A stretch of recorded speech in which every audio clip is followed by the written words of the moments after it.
Hi friends, வணக்கம்.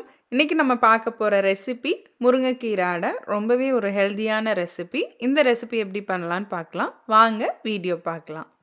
இன்றைக்கி செய்கிற அடைக்கு வந்து நான் என்னென்ன எடுத்திருக்கேன்னா, கடலைப்பருப்பு, அதுக்கப்புறம் வந்து துவரம்பருப்பு, அதுக்கப்புறம் பாசிப்பருப்பு, அதுக்கப்புறம் கொண்டைக்கடல, அப்புறம் பச்சரிசி, கொஞ்சம் இட்லி அரிசி இதெல்லாமே மிக்ஸ் பண்ணி வச்சுருக்கேன்.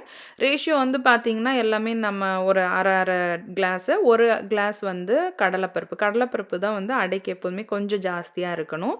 இது ஏன் வந்து நான் இந்த காம்பினேஷனில் இருக்குன்னா, மிச்சம் அதாவது நம்ம பாட்டிலில் கொட்டி வச்சுட்டு கொஞ்சம் மிச்சம் மாறதெல்லாம் ஒன்றா சேர்த்து நான் வச்சுருவேன். அதில் தான் நான் அடை பண்ணுவேன். ஸோ அந்த மிக்ஸ்சர் தான் இது. ஸோ இதை வந்து நான் 4 ஹவர்ஸ் வந்து நம்ம ஊற வைக்கலாம். நான் வந்து ஓவர் நைட் வந்து ஊற வச்சேன். கொண்டைக்கடல சேர்க்குறனால நம்ம ஓவர் நைட் வந்து ஊற வச்சாலுமே நல்லாயிருக்கும். அதுக்கப்புறம் வந்து இதை வந்து நான் அரைச்சி எடுக்க போகிறேன். ஸோ எனக்கு வந்து அடையோட காம்பினேஷன் வந்து மாற்றி மாற்றி செய்வேன். ஸோ இன்றைக்கி செய்கிற காம்பினேஷன் இது. இதை வந்து நான் அரைக்கிறதுக்கு வந்து சோம்பு, சீரகம், அதுக்கப்புறம் மிளகாய், வரமிளகாய் வந்து காஷ்மீரி ரெட் சில்லி எடுத்திருக்கேன். அப்போ தான் கொஞ்சம் காரம் கம்மியாக இருக்கும். ஸோ இதெல்லாமே சேர்த்துட்டு இது கூடவே நம்ம ஊற வச்சுருக்கத வந்து நல்லா ஒரு அளவுக்கு ரொம்ப நைஸாக இல்லாமல் கொஞ்சம் கொர கொரன்னு வந்து அரைச்சி எடுத்துக்க போகிறேன்.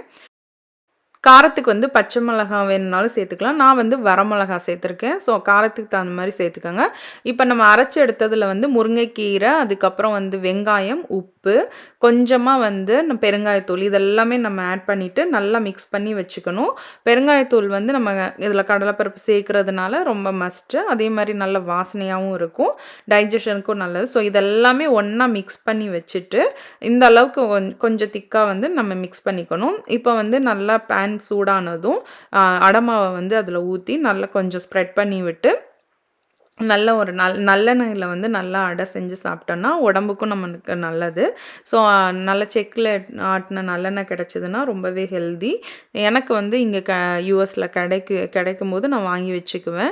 பட் இந்தியாவில் வந்து முருங்கைக்கீரையுமே நமக்கு வந்து நல்லா ஈஸியாக கிடைக்கும். ஸோ முருங்கைக்கீரை வந்து வாரத்தில் ஒரு 2 தடவையாவது அடையாவோ இல்லை சூப்பாவோ செஞ்சு சாப்பிடுங்க. ரொம்ப ரொம்ப ஹெல்தியான ஒரு இலை அது, முருங்கை இலை வந்து. ஸோ இதை வந்து நான் லிட்டு போட்டு மீடியம் டு ஹை ஃப்ளேமில் வந்து நல்லா வந்து ஆக்சுவலாக மீடியம் ஃப்ளேம்லேயே வந்து நம்ம வந்து நல்லா பொறுமையாக வேக வைக்கணும். நல்லா வந்து வேகணும். அதனால வந்து ஒரு ஆக்சுவலாக முருங்கைக்கீரை வந்து 7 மினிட்ஸ் தான் நமக்கு குக் ஆகணும். இது வந்து நம்ம இதில் தோசைக்கல்லில் வைக்கிறோன்னா இன்னுமே சீக்கிரமே வந்து குக் ஆகிடும். முருங்கை இலை வந்து ரொம்ப குக் ஆனால் சத்து போயிடும். ஸோ நல்லா மீடியம் ஃப்ளேமில் வச்சு நல்லா பொறுமையாக வேக வச்சு அதை 2 சைடுமே திருப்பி விட்டு நல்லா வேக வச்சு எண்ணெய் வேணும்னா நீங்கள் வந்து நல்லா ரோஸ்ட்டாக இன்னும் கொஞ்சம் முறுமுறுன்னு வேணும்னா உங்களுக்கு தேவையான அளவு எண்ணெயுமே ஊற்றிக்கலாம். ஸோ 2 அடை வந்து சாப்பிட்டாலே நமக்கு நல்லா வயிறு ஃபுல்லாகும். அதே சமயம் நல்ல ஹெல்த்தியும் கூட. இன்றைக்கி வந்து நான் இந்த அடைக்கு வந்து இப்போ அடை ரெடி ஆயிடுச்சு. இன்றைக்கி இந்த அடைக்கு வந்து நான் தேங்காய் சட்னி ரெடி பண்ணியிருக்கேன். அவியலாக இருந்தால் பெஸ்ட்டு காம்பினேஷன். ஹெல்த்தியான ஒரு டிஷ்ஷும் வந்து நமக்கு ரெடி ஆகிடும். இந்த அடையை வந்து நீங்கள் செஞ்சு பார்த்துட்டு எப்படி இருந்துச்சுன்னு எனக்கு சொல்லுங்கள்.